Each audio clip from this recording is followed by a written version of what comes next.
Santo Deus, Pai Celestial, Salvador Divino, nós estamos aqui, Jesus, nesta noite, juntos, para ouvir a Teus conselhos, Tua Palavra.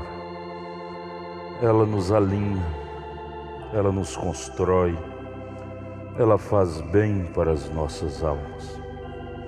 Ajuda-nos, Senhor. O que nós temos de bom aqui na terra é só a Tua Palavra.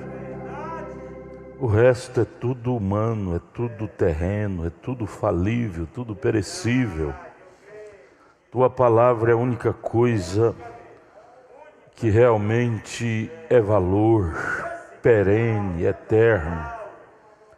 Ajuda-nos a agarrar a ela. Com o perdão de nossos pecados, te pedimos em nome de Jesus Cristo. Amém, amém, amém. Boa noite com Jesus, irmãos. Deus nos abençoe. Bom é estar aqui, ver cada um de vocês, o esforço que vocês fizeram para vir à casa de Deus. Obrigado pelo esforço de cada um de vocês. Vamos nos colocar em pé, vamos ler a Bíblia. Em São Mateus, capítulo 24, verso 35. São Mateus, capítulo 24, versículo 35. Vamos ler esta escritura para ler sobre o sexto selo. Nós vamos ler um pouco. O sexto selo é a mensagem que estamos em apreço nas sextas-feiras. São Mateus 24, 35. Jesus disse isso: o céu e a terra passarão, mas as minhas palavras não hão de passar. A palavra de Deus é o padrão. Senhor, ajuda-nos a agarrar a esse padrão. Tua palavra é o nosso padrão. Sim, ela nunca tem sombra de variação. Todas as demais coisas passam, variam. Tua palavra, ela não tem sombra de variação. Ajude-nos a agarrar a ela com perdão de nossos pecados, em nome de Jesus. Amém. Podeis assentar, irmãos. Nós vamos abrir a mensagem, o sexto selo estamos estudando. Nós vamos prosseguir aqui no parágrafo 36. Sexto selo, parágrafo 36, a página 5. Página 5, parágrafo 36. Eu não achei uma escritura mais própria para esse assunto do sexto selo que vamos ler nesta noite do que esta: o céu e a terra. Céu fala da ordem, das ordens, céus e terra, fala da ordem social, monetária, econômica, humana, engloba tudo. Ele diz: tudo isso passará, vai passar. O profeta Malaquias, no capítulo 4, ele viu que não restou nem raiz nem ramo, somente cinzas, cinzas vulcânicas, porque vai passar. Tudo isso que você vê, belas mansões, belas florestas, beleza natural, tudo isto vai passar. Essa carne minha, essa carne sua, por mais que nós enfeitemos ela, cuidemos dela, ela vai passar. Se não é com a morte física, mas vai ser com a transformação ou com alguma coisa assim. Vai passar. Tudo aqui, matéria física humana, matéria física fala de tudo. Tudo que é físico vai passar. Por isso Jesus nos aconselha nós não pôr nossas esperanças nestas coisas. Tudo bem, você tem que trabalhar para colocar o pão na sua mesa. Isso é cristão, né? Isso é cristão. Trabalhar para pôr o pão na sua mesa. Essa tarefa Deus deixou a nós desenvolvê-la. Só que Jesus nos pede para nós não sermos escravos disto. Não sermos escravos disto. Essas coisas que vão passar. A palavra é a única verdade que existe na terra. É a palavra de Deus. Aos Romanos capítulo 3, Paulo foi categórico. Ele diz: seja todo homem mentira e Deus verdadeiro. Então a palavra é a única verdade que existe na terra. É a palavra de Deus. É a palavra de Deus. Por isso que nós devemos ter tanto amor por esta palavra, ter uma afinidade muito grande com ela, porque a única esperança positiva que temos na terra é a palavra de Deus. O resto, tudo vai passar. Por mais que confiemos nas outras coisas, não tem como. Tudo que tem princípio terá um fim. Vai acabar, vai passar. Deus nos ajude a não criar subterfúgio para colocar nossa confiança naquilo e deixar a palavra em segundo, terceiro lugar. Esse subterfúgio, essas coisas que nós seres humanos criamos, vai nos decepcionar, porque você confia naquilo e um dia aquilo vem à tona que não é real. Vai vir à tona aquilo que você criou, inventou, programou. Aquilo não é real, não é permanente. Não é permanente. Nós vamos aqui na página 5, parágrafo 36.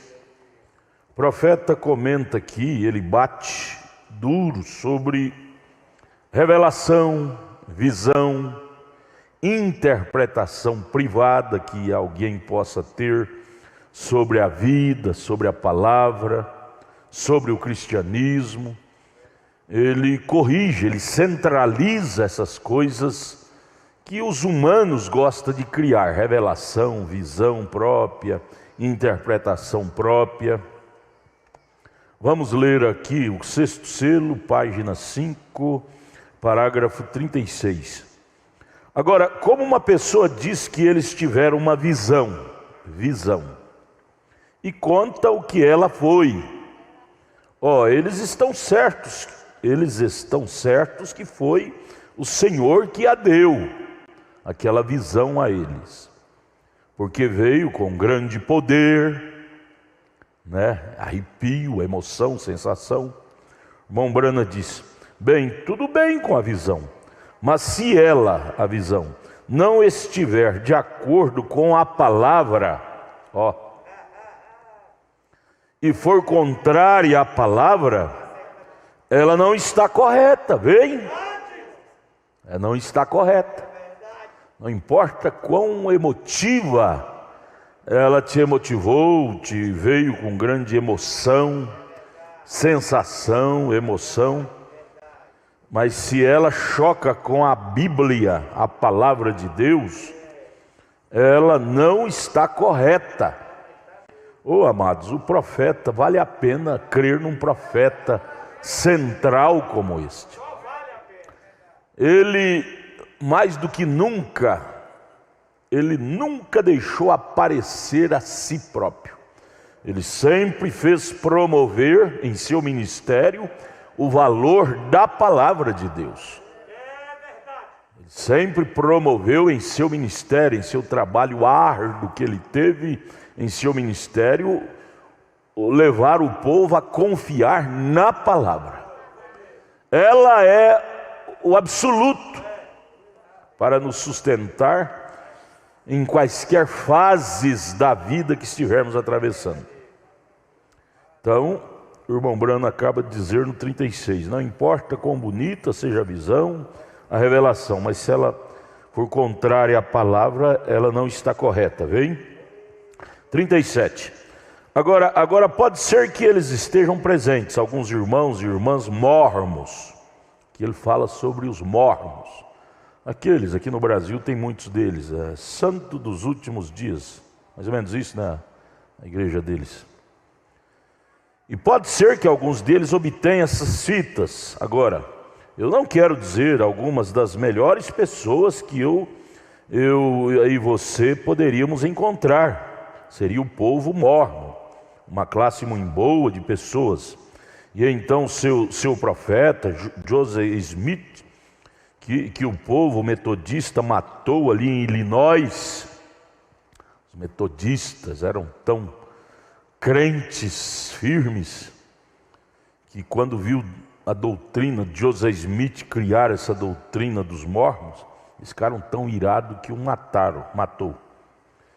Mataram ali em Illinois, em sua viagem. Então aquele bom homem, ele teve a visão. E a visão, eu não duvido de modo algum que ele teve a visão. O senhor Joseph Smith, fundador da igreja dos mórmons. Eu creio que ele era um homem sincero. Você veja, sinceridade, nem sempre Deus está naquela sinceridade. Era bom homem, nem sempre Deus está num bom homem.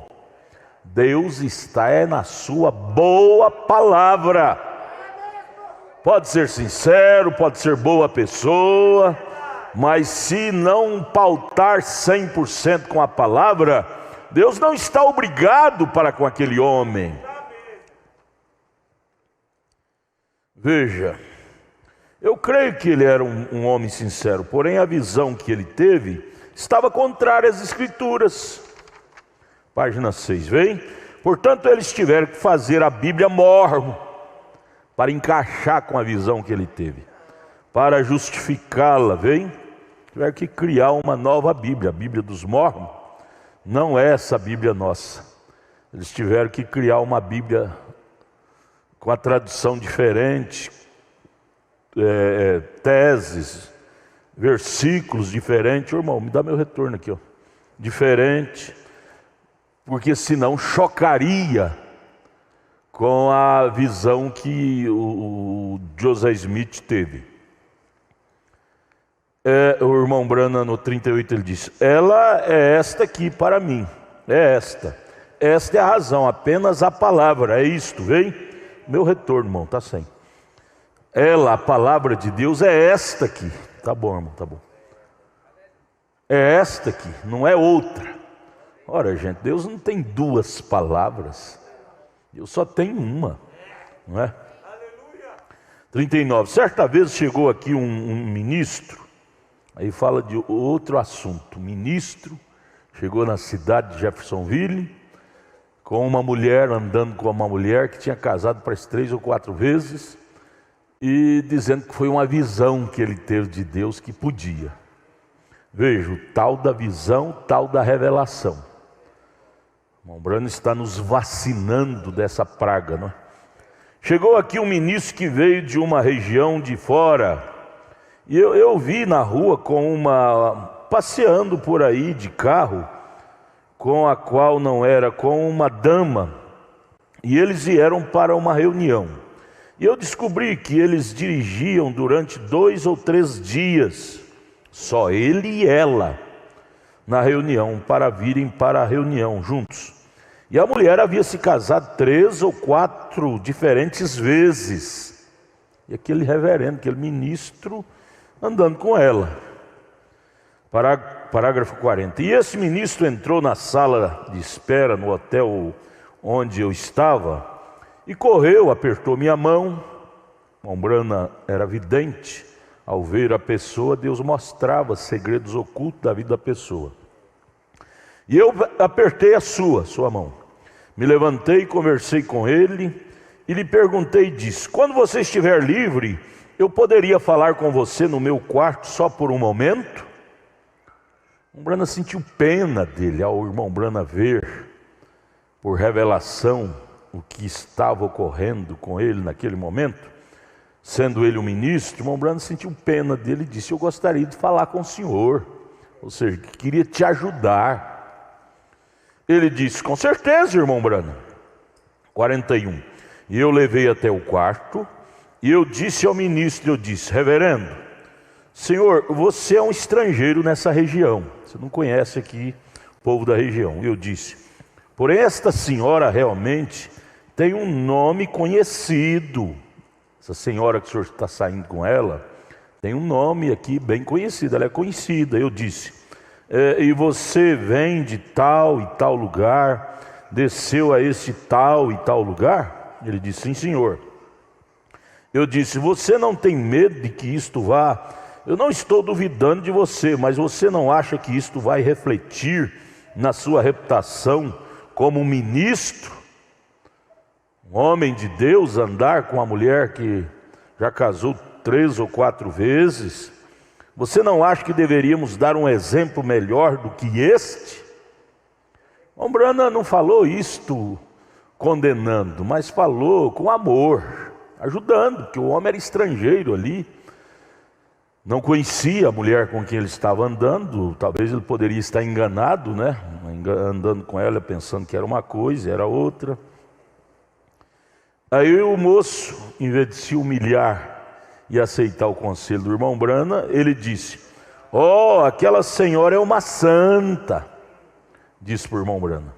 43, eu disse: eu não duvido disto. O irmão Brana disse: eu não duvido. Mas eu disse: mas irmão, o problema é que nem todos que a olham são santos. Veja, eles estão olhando no que vocês estão fazendo.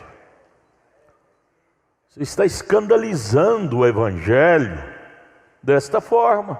Homem casado, andando com mulher casada que não é sua esposa. Você está denegrindo o evangelho, qual o senhor é um pregador?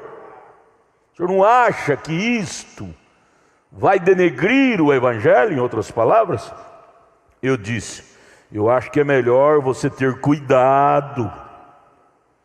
Isto é apenas de um irmão para o outro, conselho, né? De amigo para amigo.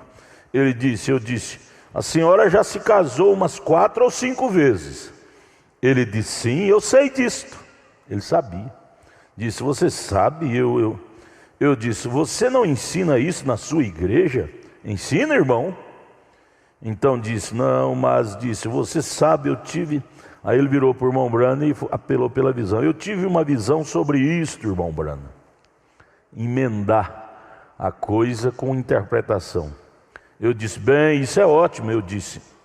Ele disse: você se importa? Disse: eu creio que eu poderia endireitar um pouquinho o seu ensinamento a respeito disso. Eu disse: tudo bem. Eu disse: eu ficaria contente em saber disso, Senhor. Ele queria endireitar no olhar dele o ensinamento do irmão Brana, não é? 48. E ele disse: bem, disse, você sabe nesta visão? Ele disse: eu estava dormindo. Quando ele disse dormindo, o irmão Brana disse: eu disse sim. Eu vi então que aquilo era um sonho, vem? Não era nem visão que ele disse que tinha, era um sonho. Ele disse: minha esposa, disse, ela tinha vivido com outro homem.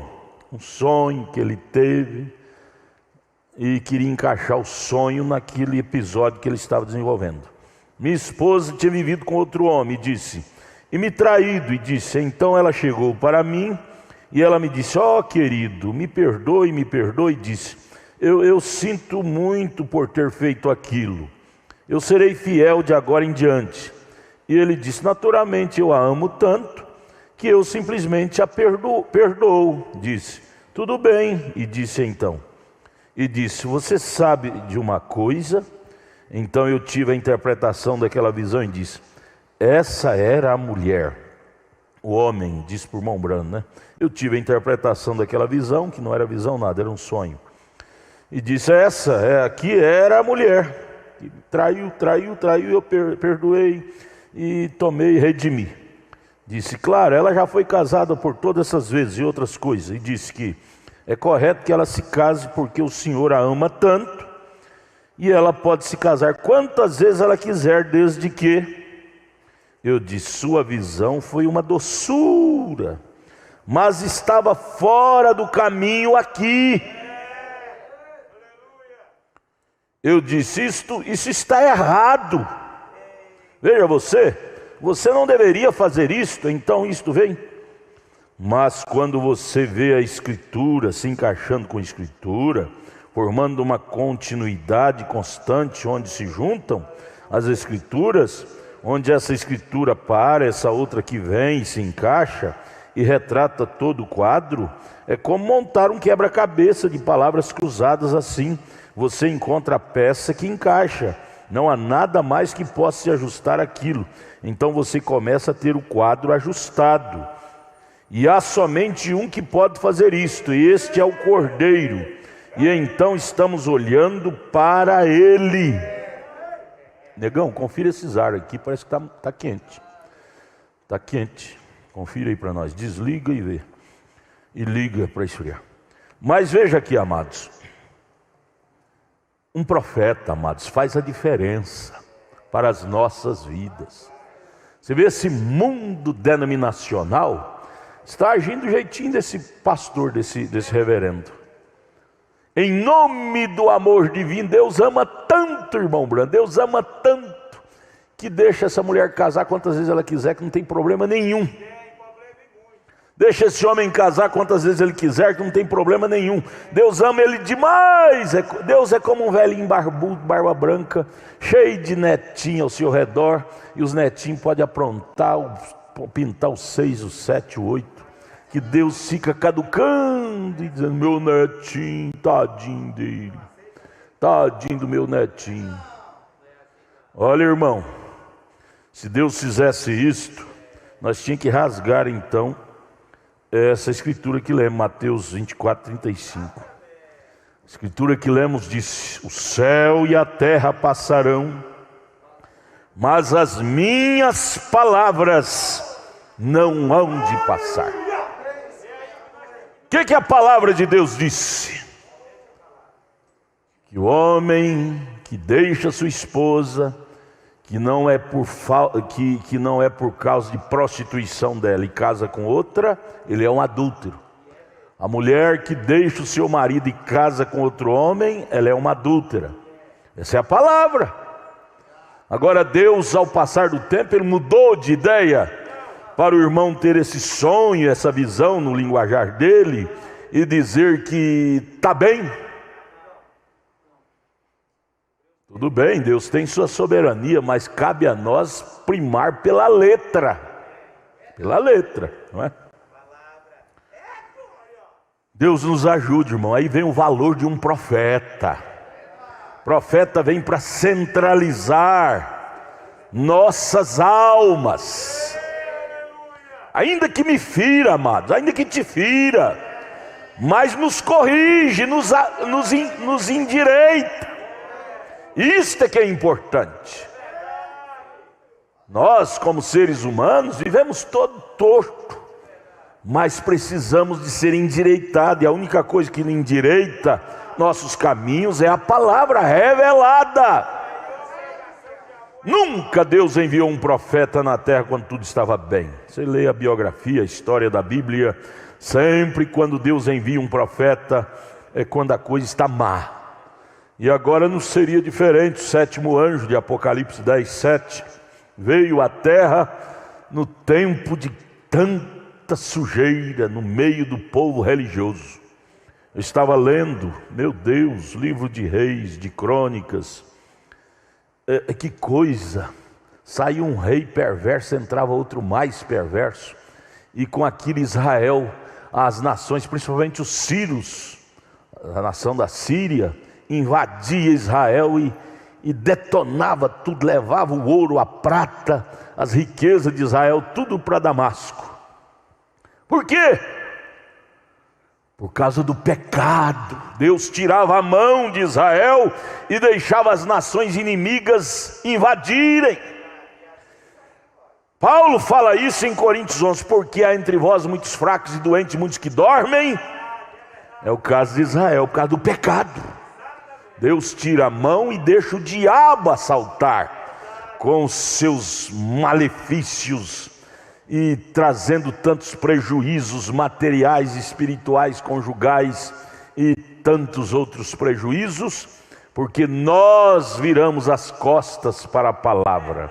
Leia lá, 1 Reis, 2 Reis, 1 Crônicas, 2 Crônicas, são histórias repetidas que fala nos livros de Reis, repete no livro de Crônicas, mas é bom ler os dois livros de Reis e de Crônicas, porque você esclarece bem. Meu Deus, a gente estremece. Essa semana eu estava lendo esses dois livros, Reis e Crônicas, estremece. Era o passo de Israel se consertar com Deus, ele já vencia os sírios, porque a Síria sempre foi o país que mais desafiou Israel. Mas era o passo de Israel se desviar de Deus, a Síria entrava e fazia aquele destroço, até o Egito. O Egito entrava e destruía Israel. Mas tudo isto porque eles deixavam Deus de lado. E hoje aqui no mundo gentílico, lá foi com Israel, Israel tipo de nós. Hoje aqui no mundo gentílico não é diferente. As denominações, ao deixar o evangelho, a palavra de Deus, o mundanismo, a Dalila, os amarraram no mundanismo. Sansão, ao deixar as tradições hebraicas e buscar mulheres filisteias, ele teve que amargar a sua derrota. As igrejas, as denominações hoje, ao deixar as tradições bíblicas, eu me lembro há 50 anos atrás, eu era um garoto, 55 anos, melhor, mais enfaticamente, eu tinha 6 anos de idade, eu lembro, eu frequentava a igreja presbiteriana, havia temor, havia lágrima, havia presença de Deus nos cultos, havia santidade na igreja. Quando um chamava, dizia que era crente mesmo em Cristo. Mas o comodismo, o mundanismo foi invadindo as igrejas, a mente das pessoas, o mundanismo. E vemos hoje o mundo denominacional tão corrompido quanto o catolicismo está corrompido. Não tem diferença, às vezes está até pior. Um profeta, ele veio justamente nesse cenário quando a coisa está toda contorcida. Ele vem para puxar a rédea da igreja, chamar a atenção e dizer: volte. E o irmão Brano aqui chamando a atenção desse reverendo. Senhor reverendo, o senhor vem de longe para trabalhar, evangelizar e se envolver com tal companhia como esta, andando sozinho com essa mulher para lá, para cá no seu carro. O senhor, ninguém te conhece, mas essa mulher é muito conhecida aqui, o senhor vai se escandalizar. Ele disse: não, irmão Brano, eu tive uma visão. Tive uma visão que poderia acontecer isso, desenvolver isto, porque Deus deu uma segunda chance para ela. Segunda nada, ele tinha casado 4, 5 vezes. O irmão Brana disse: se o senhor sustentar isto, em outras palavras, o senhor está errado, o senhor não tem Bíblia para sustentar essa tese que o senhor está sustentando e fazer isto. O senhor não tem Bíblia. Irmãos, é muito perigoso nós firmarem um ponto de vista nosso sem ter respaldo bíblico. Deus fica triste conosco. Melhor coisa é darmos a mão à palmatória e dizer: eu errei. Seria lindo a história, o irmão Brana contar essa mesma história desse mesmo pregador e dizendo: quando eu chamei a atenção dele, ele chorou, se consertou, despediu essa mulher e consertou com Deus. Seria lindo a história, mas a história termina assim: ele não quis me ouvir e disse que foi uma visão que Deus deu a ele, e que Deus é bom, bom, bom, bom, bom demais, e deixou essa mulher casar quantas vezes ela quisesse. Ficou feio a vida desse missionário, desse reverendo. Irmãos, não importa quão feio seja para nós, mas que seja feio, mas que eu me conserte. Que eu me conserte com a palavra. Deus nos livre de criar tangente. Nós, seres humanos, somos donos disto. Quando nos arrocha, nós criamos uma tangente e uma interpretação própria daquilo, e justificamos. É por causa disto, Deus me deu uma direção. Olha, se Deus dá uma direção, tem que estar de acordo com a palavra. Qualquer direção, qualquer visão, qualquer profecia que você tiver, se chocar com essa palavra, não foi Deus que te deu, foi o diabo. Foi o diabo, não existe meio termo. Ô irmão, eu acho lindo a centralidade que esse profeta trouxe para nós sobre a Bíblia Sagrada. Eu não sei, irmão Edinho, por que o povo denominacional lá tem gente boa, muita gente boa, séria, pura, e não crê nesse profeta. Tem dificuldade de crer no irmão Branham como profeta. Gente, é falta de ler mais a biografia, as pregações, as mensagens, as literaturas dele. Esse profeta só nos puxa para a Bíblia. Bíblia, Bíblia, Bíblia, Bíblia. E eles dizem que a heresia é falsa. Como pode, né, irmão Marquinhos? Como pode dizer que isso é heresia? A mensagem do irmão Branham é heresia, é falsa.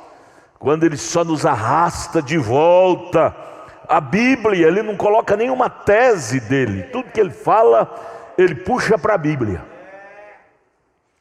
Oh, amados, juízo para esse mundo gentílico será terrível, por eles desprezar a maior oferenda. O maior presente que Deus enviou para esta era foi o William Marion Branham, com esta mensagem cortante, cortando não as pessoas, cortando o pecado, cortando o erro, cortando a mentira, cortando o diabo. O maior presente que Deus enviou na terra não foi as denominações. Que isso, se fosse de Deus, o mundo não estaria assim. Maior presente que Deus enviou na terra, sempre foi assim, foi um profeta. Ele é a boca de Deus. Ele é o assim diz o Senhor. Maior presente que Deus enviou na terra não foi Billy Graham. O que Billy Graham fez? Converteu milhares e milhares. Mas procura onde estão esses milhares. Voltou como a porca volta ao lamaçal. T.L. Osborne, Oral Robert, grandes homens. Mas que restaram deles? Morreram seus líderes e a mensagem deles morreram. Acabou. Porém, William Branham morreu muito antes de Billy Graham. William Branham morreu muito antes de T.L. Osborne, morreu muito antes de Oral Roberts. E a sua mensagem, todavia, está tão viva como nunca. Como nunca. Billy Graham morreu agora, há poucos anos atrás, 5, 10 anos atrás, nem 10 anos. E os outros também. Mas antes deles morrer, a mensagem dele já tinha morrido há muito tempo. Deus não trabalha em dois grupos ao mesmo tempo. Quando ele trabalhava com os judeus, nós, os gentios, estávamos destituídos da glória de Deus. Porém, quando ele virou as costas para os judeus e veio para os gentios, os judeus ficaram destituídos. Deus não tem dois profetas na terra ao mesmo tempo, não é? O que o William Branham veio fazer? Ele veio pôr roupa em nossas mulheres, pôr ordem em nossos homens, ordem em nossos jovens, ordem em nossas famílias evangélicas. William Branham fez a diferença, amados. A mensagem de William Branham fez a diferença, irmã Ivone. Qualquer um de nós, irmã Ivone, que cremos nesta mensagem, nós não advogamos nossos erros, de jeito nenhum, porque nós não invalidamos a mensagem do irmão Branham. Nós, quando as pessoas nos veem, nós dizemos: olha, não observe meus erros, não, observe a minha crença. Eu não creio em meus erros, eu erro porque eu sou teimoso, sou teimosa, mas eu creio numa mensagem que não me ensina isso. Qualquer um que crê realmente na mensagem do irmão Branham não advoga seus erros, não advoga. Ele chega a dizer às pessoas: olha, eu errei nisso, errei naquilo, erro nisso, erro naquilo, mas isso não é o que eu creio, não. Isso é desobediência minha. Eu não sou ensinado a isto, a fazer isto. Isso é consciência que a mensagem nos traz. Agora as denominações, o mundo denominacional, religioso, está lá em Apocalipse 3,17. Rico sou, estou enriquecido e de nada tenho falta. E não sabeis que sois miserável, pobre e tal, e tal, e tal, e tal, cego e nu. É o engano que o batismo que o diabo trouxe, a cegueira que o diabo trouxe no mundo religioso hoje foi esta: anestésico. Para eles, ser religioso já está bom. Ter uma religião eu já tenho minha religião. Você vai e prega a mensagem para eles, muitos deles dizem: eu já tenho minha religião. Ora, gente, nos dias de Jesus, ele começou pregando aos 12 anos de idade. Foi aonde? Lá nas praças para os ateus. Ele começou pregando, foi aos religiosos. Leia Lucas capítulo 2. Foi no templo, nas sinagogas, aos religiosos.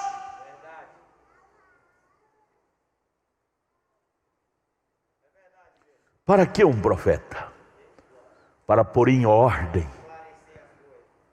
os crentes, para pôr em ordem as pessoas. Ordem para quê? Para o arrebatamento. Ou você acha que Deus vai levar para o céu uma igreja, um povo todo cheio de mundanismo? Não. Para isso está profetizado em Malaquias 4:6. Antes do grande e terrível dia do Senhor, eu enviarei o profeta Elias. E Mateus 17:11, para restaurar, trazer de volta os crentes. Um profeta vem antes. Noé veio antes do dilúvio. Abraão veio antes de Sodoma pegar fogo. Um profeta vem antes. Para quê? Porque Deus é bom. Ele não quer que ninguém se perca. Por isso ele envia o seu maior presente. Manda seu profeta para chamar a atenção das pessoas, dizer: ó, você está errado nisso, nisso, nisso e nisso. Vamos consertar? Sabe, Deus não vai destruir esse mundo, ou seja, permitir esse mundo ser destruído, sem primeiro dar o aviso. Esse ministro, por exemplo, que o irmão Branham teve a oportunidade de chamar a atenção dele, ele não consertou, mas não foi por falta de aviso. Deus pôs um profeta no caminho dele e disse: olha, preciso falar contigo, coloca em ordem, você está em desordem, você está denegrindo o evangelho com essa vida desordenada. Mas ele, coração duro, não quis aceitar, se curvar. E dali para frente não se sabe o que aconteceu mais com ele, né? Por certo, casou com a mulher e viveu, sabe? Porque quando a pessoa vira as costas para Deus... Eu estava lendo o livro de Reis, de Crônicas. Sabe qual é qual é um dos maiores juízos que cai sobre a pessoa? Prosperidade. Prospera. Uzias, o juízo terrível que caiu sobre o rei Uzias foi a prosperidade. Quando ele era pobre, humilde, Ele era servo, ele servia no templo sagrado. Ele tinha temor. O próprio Isaías, que criou na casa dele, tinha ele como espelho de crente, rei Uzias. Mas quando caiu o juízo da prosperidade, ele endureceu sua cerviz e disse: não, eu também posso fazer até o que o sacerdote faz. Entrou no templo e oferecer sacrifício. Grande juízo. Lembre disto, gente, vocês que estão na internet também. É a prosperidade material. Leva a pessoa a se jactanciar, se orgulhar e não ouvir ninguém. Eu sou dono de meus narizes. É o caso desse reverendo aqui. O irmão Brana chamou a atenção. Ele disse: não, eu tive uma revelação, uma visão, que Deus tem misericórdia dela e ela pode casar quantas vezes ela quiser, que não tem perigo. Lembra você quando você era pequena na fé, no início da fé, era um temor tão grande. O que o pastor falava era ponto final. Mas vai acostumando, e logo não chama nem de pastor mais, é o cara. No mundo está assim. No mundo aí fora, eles chamam o pastor de cara. Tem um pingo de temor mais. Por isso que está nessa desgraça espiritual. Lembra de Israel, quando eles caíram na desgraça espiritual, o juízo caía sobre eles e Deus permitia rei da Síria entrar e devastar Israel. Deus permitiu as pragas do Apocalipse cair sobre os gentios e devastá-los. Você acha que isso é uma coisa comum? Essas pragas caindo na terra. Praga material, conjugal. Gente, eu falei ontem atendendo um caso, eu disse: irmã, eu vou te dizer, escreva isso na página branca de sua Bíblia. Do jeito que a coisa está progredindo, daqui 20 anos não vai ter casal mais junto. Qualquer coisinha já é divórcio. Ninguém quer sofrer o dano. Juízo caindo sobre a terra por causa de corações inconversos, dono de seus narizes. Ó Deus, ajude a nós sermos mais submissos. Aí a Bíblia diz em Apocalipse 2: lembra-te, pois, de onde caíste. Lembra-te, pois, como começaste. Começaste na fé e acabaste na carne? Ó insensatos Gálatas. Gálatas capítulo 2, Paulo ficou bravo com os irmãos da Galácia.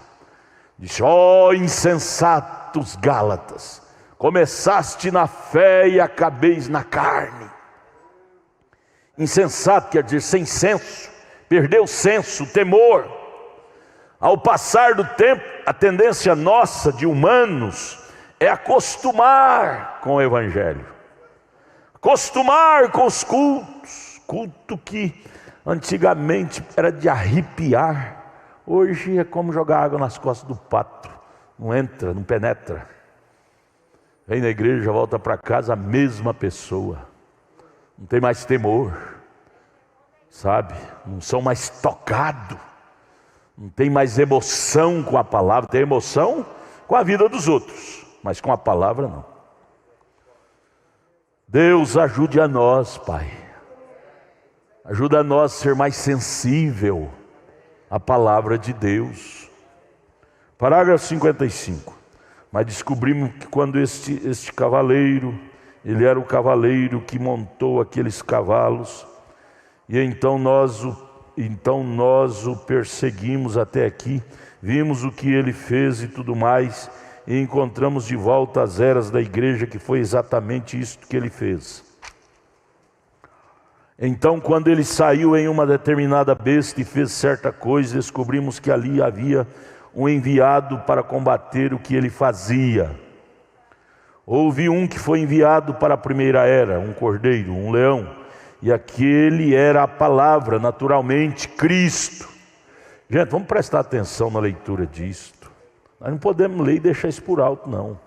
Sempre, vamos repetir, sempre quando esse cavaleiro, é o mesmo cavaleiro, o sujeito é o mesmo, trocou só de cavalo, veio no branco, depois no vermelho, depois no preto e agora por último no baio. Mas é o mesmo cavaleiro, o velho diabo, a antiga serpente. Só mudou de formas. Branco falando de paz, vermelho falando de sangue, preto falando de trevas espirituais. Agora baio falando de união, é confraternização. É o que eles estão pregando aí, a fraternidade. Meus irmãos, é a fraternidade. Fraternidade é concílio ecumênico. Temos que ser fraterno. Fraterno nesse linguajar? Nunca! Unir-se. Água com óleo não se une. Cristianismo com mundanismo não se une. Não há fraternidade, luz com as trevas. Não tem jeito. Mas eu quero chamar a atenção de vocês é aqui, ó. O irmão Brano acabando de dizer, 56, 57, parágrafo. Ele dizendo, cada vez que esse sujeito montava em seu cavalo, seu poder, seu sistema, havia na terra, Deus colocava na terra um que o resistia.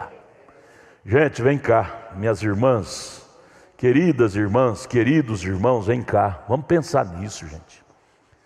Você, eu, nós, ou vocês que estão na internet, preste atenção nisto. Vamos buscar essas origens nossas que perdemos. Nós perdemos nossa identidade. Parágrafo 56, 57, 57, acabei de ler. Deixa eu repetir. Irmão Brana colocando. Cada vez que esse sujeito montava em seu cavalo, havia na terra alguém que o resistia. Fazia frente e desafiava, dizia, é mentira, essa doutrina sua, cavaleiro do cavalo branco, cavalo vermelho, cavalo negro, cavalo baio, é mentira, choca com a Bíblia. E hoje, quem é que está na terra hoje para resistir o cavaleiro do cavalo amarelo? A noiva, cadê a noiva? Cadê a noiva? Cadê a noiva em ação? Está se curvando diante de tudo, está se prostrando diante de tudo, está se rendendo por um prato de lentilha.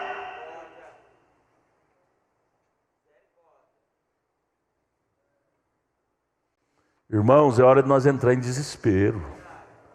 Senhor, todo tempo o Senhor teve alguém na terra para fazer frente ao inimigo, ao cavaleiro que se montava em seus cavalos, ao diabo.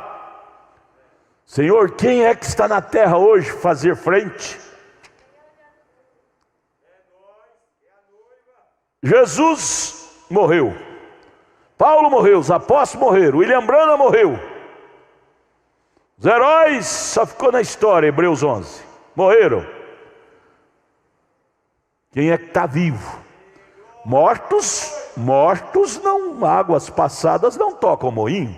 Que adianta nós estar aqui idolatrando o irmão Brana, idolatrando, William Brana fez, William Brana ressuscitou, William Brana curou, William Brana, tudo bem, é maravilhoso falar dos feitos que William Brana fez, mas William Brana não vive mais fisicamente. Que adiantava Josué ficar agourando o que Moisés fez? Agora era Josué que era vivo. Alguém tinha que pegar o quinhão e entrar em ação. Parece que a noiva, que era para ser chamada noiva, está amarrada por Dalila. Parece que Dalila amarrou com modos e costumes, comodismo, materialismo. A Dalila, através de sua forma sutil,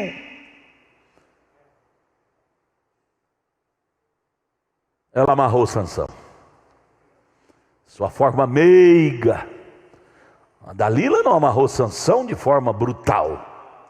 Esse homem bruto, não precisa ficar com medo dele, não vai te fazer mal. Essa mulher bruta não vai te fazer mal, não você fica com medo dela. Quem vai te amarrar é esse carinhosinho, essa carinhosinha. Isso sim você tem que ter cuidado. Isso sim você tem que ter cuidado. Essa que amarra Sansão. É a Dalila, sutil Dalila. Tirou o poder de Sansão. O que era o poder de Sansão? O cabelo. Ela rapou. Ó Deus, ajude a nós meditar, não perder isso de vista.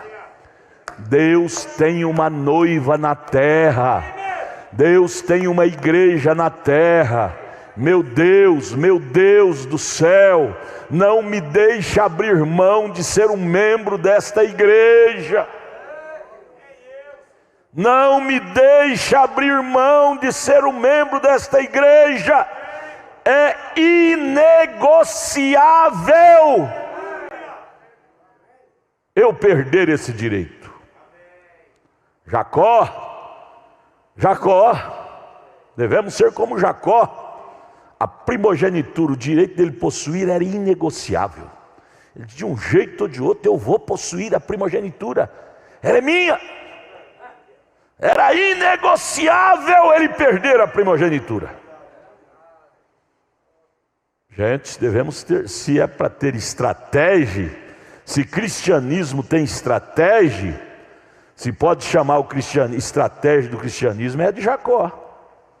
Estratégia, eu luto até com Deus, mas perder a primogenitura jamais,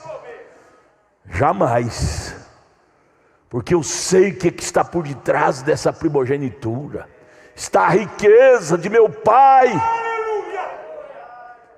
Irmão, o que é por detrás dessas promessas da Bíblia? Está a riqueza do céu, a riqueza da vida eterna, a riqueza de sermos trasladados, transformados e nem provar a morte. Esse é o pacotão da primogenitura. São riquezas que estão por detrás da primogenitura. E nós vamos negociar isso com o diabo? Jacó não negociou isso de jeito nenhum.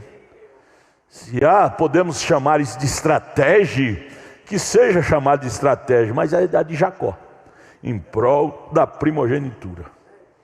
Ele passou o pai dele para trás, o irmão dele para trás, até a mãe dele conversou, fez ela ajudar ele a dar uma jacosada, porque ele estava de olho, era na primogenitura. Ô irmão, vamos exercer a arte de ser eleitos. Tudo tem um preço. Tudo na vida tem um preço. Você vai formar na faculdade, área A, B ou C, tem um preço: dedicação, leitura, ocupação com os livros, com a matéria. E para ir para o céu, tem um preço: ocupar-nos com a nossa primogenitura.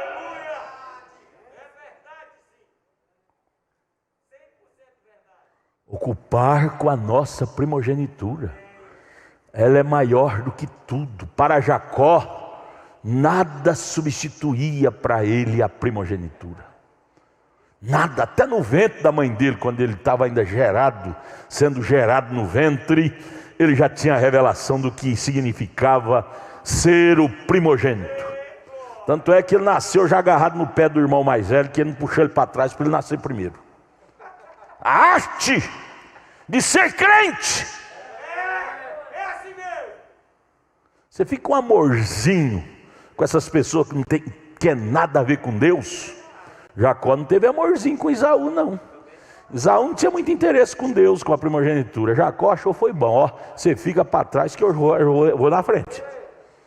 Você fica com esse amorzinho, eu tenho que visitar a irmãzinha que não está vindo na igreja. Tudo bem, isso tem os seus lugares. Tudo bem, isso tem seus lugares.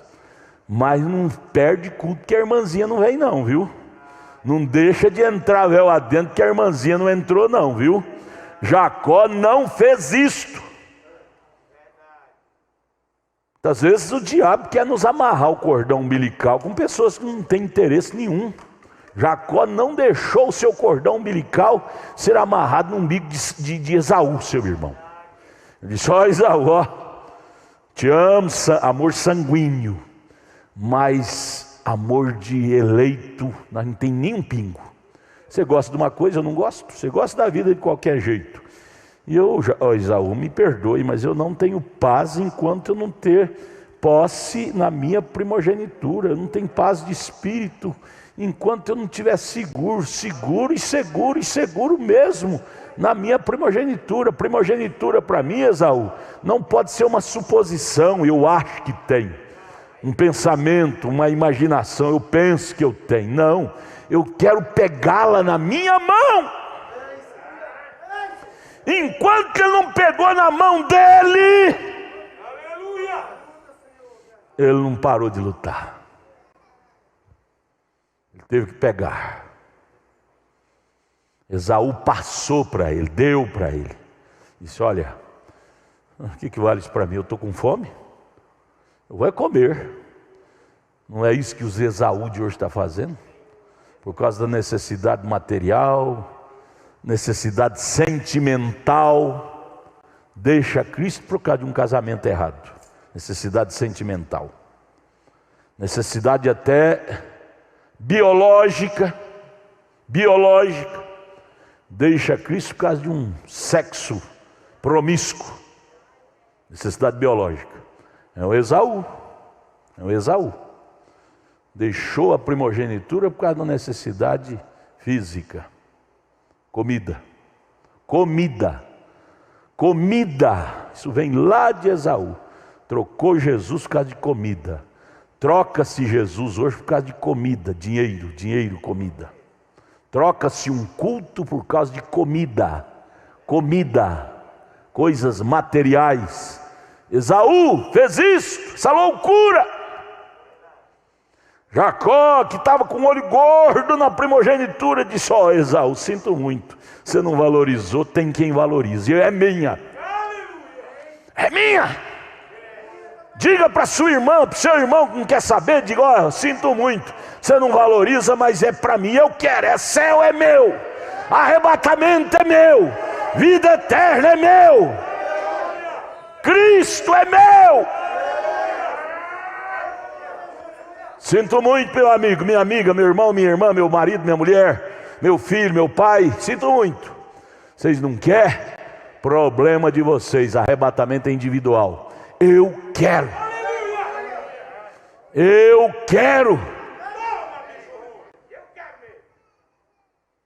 Vamos pensar nisso, gente. 56, 57. Cada vez que o diabo montou em seu cavalo para enfrentar os crentes, Deus tinha crentes aqui na terra para enfrentar o diabo em seu poder. Quem são os crentes de hoje para enfrentar o diabo? Estão todos amarrados. Se não é com uma coisa, é outra. Eu fico enojado quando vejo crente escandalizando com a vida dos outros. A vida dele está mais suja do que a puleira de galinha, escandalizando com a vida do outro, ou da outra. Está todo mundo amarrado por Dalila. Quando é de um jeito, é de outro. Filhos que não quer saber de Deus, os pais amarrados com o filho, e deixa até de servir a Deus de alma por causa de filho. Isso é Dalila, gente. Isso é Dalila. Mulher que não quer saber de Deus, marido amarrado com mulher, e deixa Deus de lado. Dalila! E tantas outros sinônimos que poderíamos colocar. Marido que não quer saber de Deus, a mulher amarrada com o marido não vem na igreja. Amarrado, quando é de um jeito é de outro. Quando é de um tipo de Dalila, é outro tipo de Dalila. Dalila nunca esteve tão viva como está hoje. O poder das Dalilas nunca esteve tão forte, as cordas de Dalila, como está hoje. E aí nós queremos vencer amarrado por Dalila? Ó Deus, faça crescer o chumaço de cabelo de nossa cabeça. Aquele chumaço de cabelo da cabeça de Sansão simbolizava muita coisa para Sansão.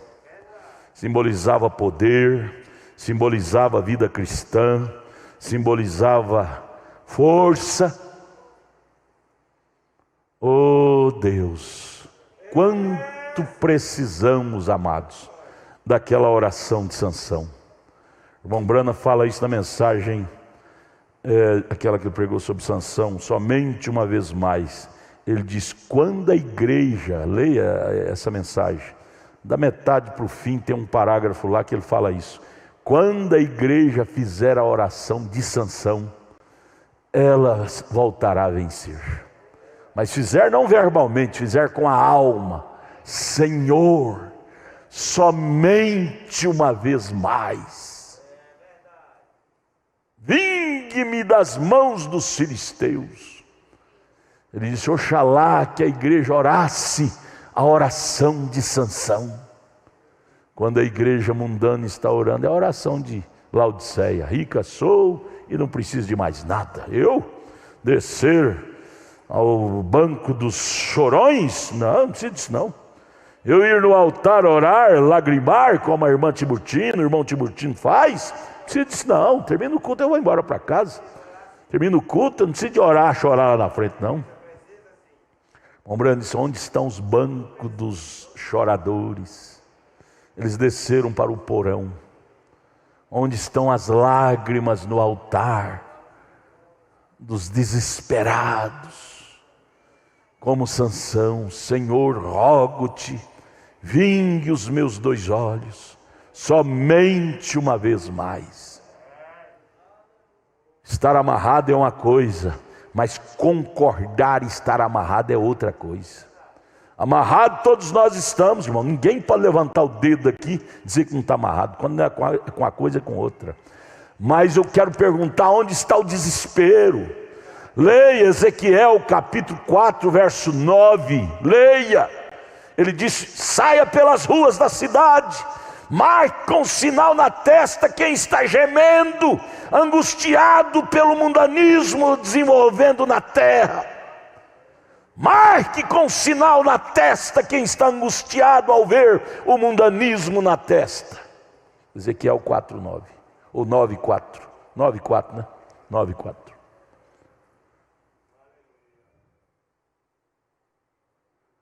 Ó Deus, ajude a nós. Ajude a nós. Dá-nos desespero, Pai. Gente, vocês da internet, não brinquem com arrebatamento não, gente. Está às portas. O juízo já está assolando a terra.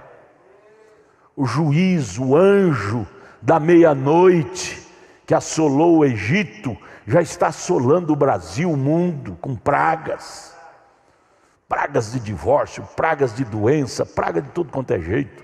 Vocês pensam que praga é só coronavírus? Não, tem milhares de outras assolando o mundo.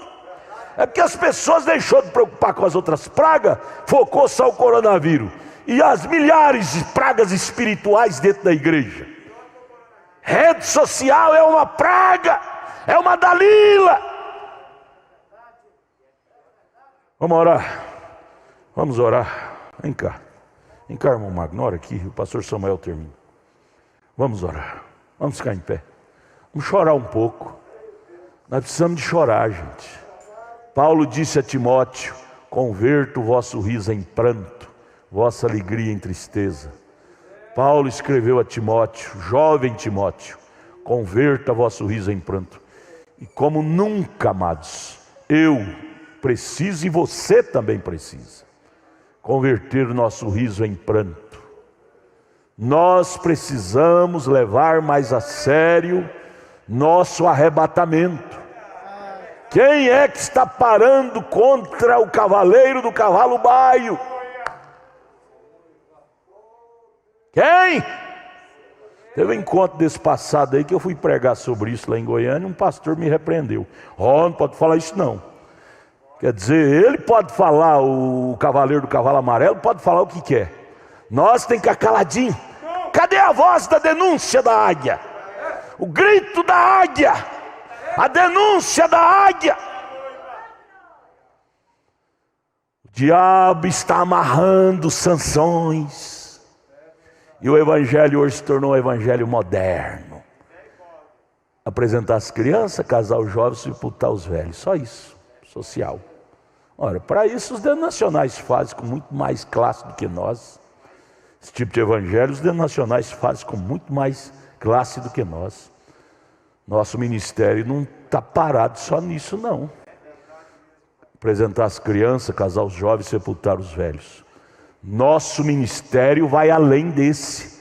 Nosso ministério é ministério de trasladação, de arrebatamento, de cortar as cordas para zarpar voo. Vamos orar, vamos orar. Pai Celestial, nós cremos neste evangelho de alma, Senhor. Nós cremos que é isso que nos limpa, Pai bendito. Senhor, e nós estamos aqui como Sansão, somente uma vez mais, Senhor. Senhor, tira de mim aquilo que precisa ser tirado, Senhor, e põe em mim o que precisa ser colocado. Eu quero estar ordenado por esta palavra.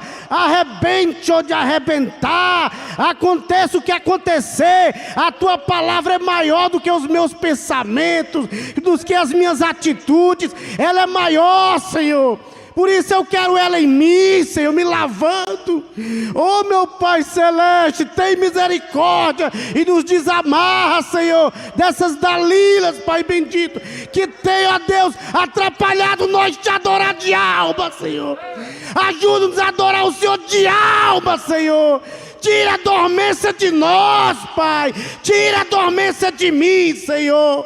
Oh, Pai Celeste, é o que nós te pedimos com desespero em nossas almas, sabendo, Senhor, que isso é a coisa mais importante, Senhor.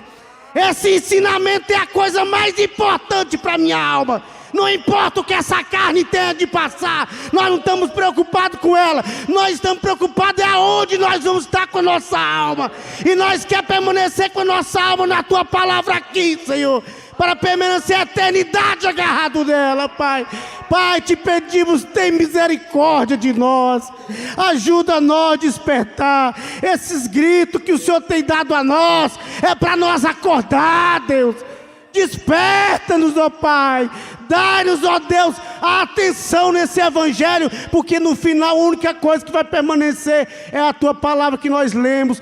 Tudo vai passar, fama vai passar, saúde vai passar, dinheiro vai passar, mas nós sabemos que este evangelho vai estar de eternidade em eternidade, Deus. E é nisso que minha alma precisa, Senhor. Ó Deus, no nome do Senhor e Salvador Jesus Cristo, Pai bendito, leva-nos em paz, guardado sobre essa atmosfera, sobre esse despertamento da Tua palavra nesta noite, em nome do Senhor Jesus Cristo, amém, Senhor, amém.